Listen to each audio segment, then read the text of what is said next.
Oh, shit. Damn it. God damn it. What's going on, everybody? My name is Mike Brown, aka Review King MB, and I just got done watching Season 9, Episode 3 of The Flash, and I don't know why.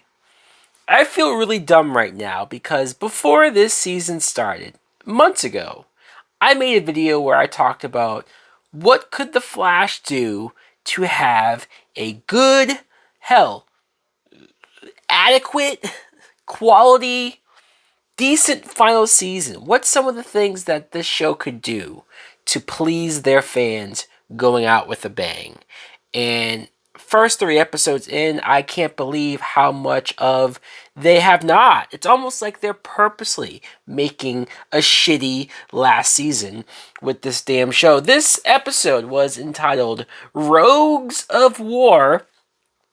And at the very beginning, we see our group of villains. We have the new Captain Boomerang, which I guess I was a lot nicer to the new actor playing the new Captain Boomerang. But seeing him in this episode, he looks like such a CW actor. He's too young, he's too pretty, he just does not look like even if you want to cast him, rough him up a little bit. Give him some scruff. Give him some raggedy clothes. Remember when Jai Courtney played this character in the Suicide Squad movie? Normally, Jai Courtney looks like a pretty clean-cut dude, but they gruffed him up and they made him look like a dirty criminal. Is that so hard? Did they lose that much of their budget for this last season that they can't even do a halfway decent costume with this guy? Okay, fine. Him, the fiddler, because great, that's a villain. That's a character who we want to keep around. And then there's a third villain now who just happens to join them almost randomly. Is this a villain that we've seen before? I mean, I want to say they look familiar, but I also don't remember. I was getting them confused with the villain that contorts and that can like make their body go into small tight spaces. Is that the same villain? Is that the same character, or am I thinking of somebody else? This villain speaks in sign language, which I appreciate, but it is kind of weird that everyone that they happen to interact with also speaks sign language just so that they can interact with them. And I think it's a woman, I think. But again, I'm not not quite sure. So they're stealing this tech, and I find it hilarious that they're just kind of, it seems like it's random, like random tech, random pieces of different tech. And when Barry finds out that they just stole something, he thinks back on the other 2 items that they stole, and he just somehow magically figures out that, oh, they must be trying to create this vibrating time machine type bullshit. And I'm like, huh? I mean, yeah, of course he's right because the plot just needs him to know exactly what it is. But he figured that out just from 3 items? I know Barry is smart, but he's never usually able to figure shit out that fast. Or I guess we only have 13 episodes, so let's speed this shit along with how fast Barry can figure it out. Barry and Iris, of course, were traveling in France, I think. They're crossing off like a bucket list of things to do before Iris becomes pregnant. They're doing like a cooking contest, or I don't know, it's like a female Gordon Ramsay who was going around tasting everyone's stuff. Whatever, you know. I just appreciate that Barry and Iris are spending more time together, are doing more romantic like things as a couple. I want to see more of that. We probably didn't get enough of that. There is one scene later on. I will give Candace Patton some kudos because she probably doesn't get enough, especially from people that watch the show. Seems like she gets shit on a lot. But there's one scene where she's sort of sitting there next to Barry, and Barry can tell she's upset. He asks her what's wrong, and at first it's usually like this really forced, really over the top excuse to get them to argue or to get them to be on the same page. But I like that he saw she was upset, and I like that she just told him. She didn't say nothing. She didn't say never mind. She didn't resent him for already not knowing about it. No, she told him that, like, hey, I wish I had more time to do certain things for myself or for my career before I get pregnant, before I become a mom. And Barry had to reassure her that, like, hey, even when you become a mom, I'll be there to pick up some of the slack so that you can still do your career stuff. And it was a very just nice human moment, a relatable situation that a couple can find themselves in, especially about to be parents. And it was a subtle crying moment for Iris as well. Like, she didn't make a whole big emotional cry, ugly cry. It was just tears were coming down her face, and it looked natural. And I said, wow, if only we saw more acting like this on the Arrowverse, maybe we'd be more impressed. But when I talk about that, when I talk about actually believable emotional stuff, you get Allegra and Chester, this horrible, horrible side plot about two characters that I honestly don't care about, but I'm trying to make myself care about them. They kissed in episode 1, I think. In episode 2, Allegra was just like, oh, I don't want to talk to him. Oh, I'm going to avoid him. Oh, I'm going to act like I'm in fucking middle school. You kissed him. You had feelings for him. Even last season, they were sort of teasing a potential relationship, and now it's just she's going to avoid it. Why? Oh, because she has a conversation with not Caitlin, and she says that she doesn't want to get hurt, so she'd rather just push him away. And it's like, okay, but talk to the fucking guy. Tell him that. Tell him that you can't be in a relationship. Tell him you can't do it. Every time he's like, hey, you want to work on this project with me? Oh, no, sorry, I have to go do something else that's not that. It's just, it's like, fuck you, Allegra. Seriously, fuck you. If you're trying to make me care about you or sympathize with you, this ain't it. This ain't working. And it's only making her look less likable. And if I was Chester, I would say, fuck off, bitch. I'm going to go and talk to somebody who's not going to play these little kid childish games. I mean, you guys are at least in your late 20s, if not 30. I don't know how old these characters are supposed to be, but it's ridiculous. So Barry, once he magically discovers what the rogues villains are doing, what they're going to create, and they're going to steal this other item, the last item that they would need to make the time machine, I guess, he decides, well, shit, the only way we can do this is I have to recruit a bunch of villains, a bunch of criminals. And it's like, I know that this was an excuse to bring back faces from the past, to bring back villains that we've seen before, and it's supposed to be a final hurrah or a cool moment to see Barry team with other characters and actors that we've seen before, but honestly, who really cares about these villains? Who really cares about these characters? Nothing against these actors, it's not their fault, but it just felt like, oh, this is the only characters that we had access to that were available to come back, because you had Hartley, who we saw last episode, so they just kind of kept him laying around. Jacko, who I vaguely remember as the fake Human Torch guy that had a son and Barry helped him, but I vaguely remember this.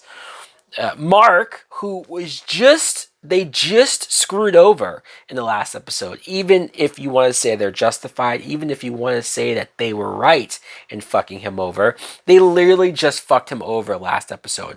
Why would they go to him? Why?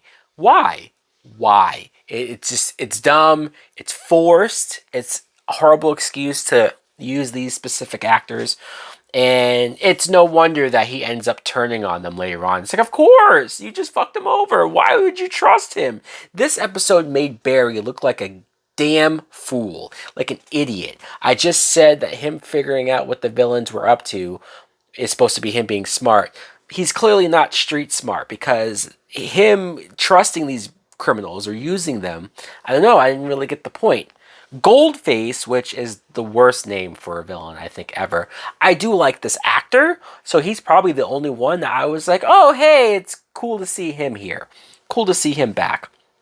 So, of course, they immediately turn on him. Like, almost the first conversation that they have with Barry, they decide, well, why don't we just steal this thing ourselves and then sell it? Like, why are we working with you when all you're going to do, Barry, is give it to, like, the cops or something? Like, this doesn't make any sense. What do we get out of this?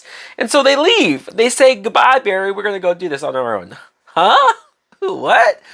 Again, and then Barry's just like, oh well, I guess I screwed that up. So, well, at least later on, he just kind of catches up to them. They're already in the town that the place is, and Barry just ran there.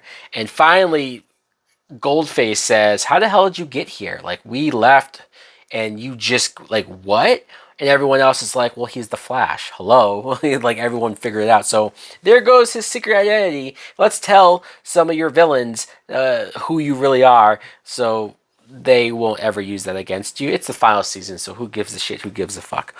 There's a moment where Chester realizes that some of the tech that these villains are using came from Wayne Enterprises, which I kind of gasp, like Wayne Enterprises. And even Iris says, you mean in Gotham City? Clearly name dropping this stuff, and I said to myself, has the Arrowverse ever name dropped Gotham? Well, when the Batwoman TV show got made, yes, but Batwoman was also, I thought, in a different universe. Now, I guess because I was thinking about this the entire time ever since they name dropped Gotham. I was just trying to figure out, like, wait, has there been a Batman this whole time and we just haven't seen him? I'm just thinking, and then I realized, well, Crisis, I guess, united all of the universes. So maybe the Arrowverse didn't have a Gotham previously, but after Crisis, it now does. So does that mean that maybe the first 7 seasons they didn't have a Batman, but now they do have a Batman? I stopped watching Batwoman 2 episodes into season 2. So I don't know what the update is on their Bruce Wayne, on their Batman. Obviously, Batwoman's going to be the central focus of it, but I don't know. I don't know how they explain that. If he's dead, or if he just says, fuck off, I'm retired and I'm not coming back. Whatever it is, I guess Batman's just not around. And they never say Batman by name, but they do say Team Bat has, something with Batwoman missing. And so it's like they know them. Okay, I guess they know Team Bat. Who is Team Bat right now? Again, I don't know. So when they go to steal the thing, they shut off the various equipment to turn off the thing that blocks metahuman powers, so Barry's able to phase through and grab it. Of course, Mark turns on them. Surprise, surprise. I said, well, this actually makes more sense that he turns on them. It's just, again, dumb that Barry trusted them. And when they're trying to fight them off, there's this one really dumb moment when fake Human Torch starts to flirt with the Fiddler because they just happen to both like 9 Inch Nails. And I'm like, this is so bad. This is horrible writing. I know they're trying to have fun. I know they're trying to be silly. I know they're trying to be goofy, but make it funny. Make it something that actually makes me laugh. Instead, I'm sitting here rolling my eyes and saying, can we just move the fuck on? Can we just get to the next scene, please? Because this ain't it. This does not work. Now, you get outside, and right when they're about to have a face-off, Red Death, is that the character's name? The villain's name? The Red Speedster? Red Death shows up and just wipes out the good guys, well, Barry and the criminals, and is able to kind of temporarily take Flash's powers, and then just speeds away with all the criminals. I'm just trying to imagine that Red Death, like, grabbed all 4 of the other people and then ran off. Like, how did they all just escape? I don't know. Who cares? So that's when the team realizes that Batwoman's missing. That's when the team realizes what's going on. And they keep saying, Barry keeps saying that Red Death, or that the Speedster, was wearing a bat suit or a bat symbol. And honestly, the very first episode when they showed the vibrating Speedster quick, it did look like a bat symbol, but once you see it non-vibrating, it actually just looks like two lightning bolts that are coming together. It doesn't look like a bat symbol. So why does Barry think it looks like a bat symbol? Oh, well, just because we have to just say that so that it connects to Batwoman. It doesn't really look like a bat symbol. It's just because. And then we get the reveal. Mark says, I don't even know who you are, person. Why am I going to trust you? And she takes the helmet off, and it's the actress that was playing the second Batwoman. And she does the line, I am vengeance. And this is horrible. This is bad. I know in the comics, Red Death is a character that is like variants of Bruce Wayne, and but they're all evil, and then they come together to form this ultimate evil Bruce Wayne. Even if this was a Bruce Wayne, it still is bad. It sounds terrible. Like, that sounds, I didn't read the book, I didn't read the comic. That still sounds bad. So for the show to say, whoa, well, we're going to take from this bad story or this bad villain character and just change it to where it's Batwoman. Like, why? Why is this the final season's villain? Why? Why? How does this feel like a big deal for Barry as a character from all of the 9 seasons that we've seen? It just feels forced. It almost would have made more sense if this was an evil Oliver Queen. Honestly, I wouldn't have wanted to see that either, but at least that would have made more sense. It would have been more personal. It would have been more high stakes. Imagine if they took the mask off and it was Stephen Amell being evil, and at least I'd be like, oh shit, okay, I'm a little more interested. I'm not connected to this Batwoman actress. No offense to her. She's fine acting-wise and whatnot. It's just, this ain't it. This ain't how you end the season. This ain't how you end the show. I think the Arrowverse is something that started out with a lot of promise, started out as a really interesting thing, and it has just failed so hard that they can't even do a turnaround. They can't even pretend like, hey, final season, look what we got. Hey guys, check this out. Come back for this. It's like, no, don't come back for this. There's no reason to come back for this. This sucks. Everything about this sucks. Killing off Caitlyn in between seasons, only for her to come back as this third personality, Keon, the dumbest name, Keon, and then the group, Barry and Iris, don't even really care that Caitlyn's dead. It's like they don't even talk about it. They didn't have a funeral for her. They don't have any sad emotional thing of like, Caitlyn's gone, and nobody fucking cares. When I see Barry interacting and doing a heist with all of these various criminals, I can't help but think, why is Cisco not back? Why aren't we bringing back other cooler, more important, meaningful characters like a Harrison Wells or a Jesse Quick or a Wally West? I know Wally, I think, is coming back later on, but it's like, no, this is not working. This is bad. The showrunner for this season, for these last few seasons, has slacked and done some of the laziest writing, some of the laziest planning, the laziest work that I think I've seen in a long time, because The Flash hasn't been good in a while. It would have been nice if maybe the team that he recruits is Sarah Lance, is Captain Cold, which I know they killed that character off, but come on, how many characters have died and come back? Like actually people, Heatwave, characters that were meaningful and important, actors that we were like, holy shit, it's nice to see them back. I don't care about this team. I don't. This sucks. This sucks. Anyways, guys, it feels good though to get it off my chest. Let the anger out. Let me know in the comments below what you think of episode 3 of The Flash. What do you think of this season so far, and just how much does it absolutely suck? Thanks for watching. Like, comment, subscribe. Man, later. Oh yeah.